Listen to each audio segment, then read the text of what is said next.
హైదరాబాద్లోని జూబ్లీహిల్స్లో ఉన్న కాసు బ్రహ్మానందరెడ్డి పార్క్ మీరు ఎప్పుడైనా వెళ్ళారా? వెళ్ళినట్టయితే అందులో చాలా మంది వెనక్కి నడవటం చూస్తున్నాం. దీనివల్ల వచ్చే ప్రయోజనాలు ఏంటో ఇవాళ మనం తెలుసుకుందాం. రెగ్యులర్ గా మనం వెనకకు నడవం కాబట్టి దీనిపై శ్రద్ధ, ఏకాగ్రత పెరిగి మెదడు పనితీరును మెరుగుపరుస్తుంది.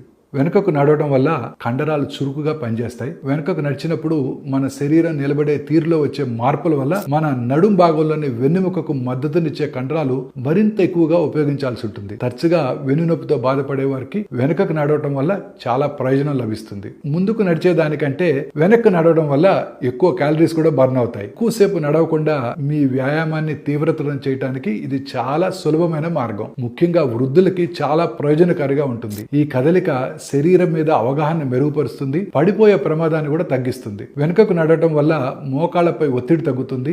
ఇది ఆర్థరైటిస్ ఉన్న వారికి, గాయం నుండి కోలుకుంటున్న వారి కీళ్ళకు కూడా చాలా అనుకూలమైన ఎంపిక. చురుకుదనం పెంచుకోవడం కోసం, బలం కోసం, అధిక గాయాలను నివారించడానికి చాలా మంది క్రీడాకారులు వెనకకు నడవడం లేదా పరుగులు కూడా పెడుతుంటారు. అంతేకాదు వెనక నడవటం వల్ల మీ రొటీన్ కూడా చాలా ఇంట్రెస్టింగ్ గా ఉంటుంది.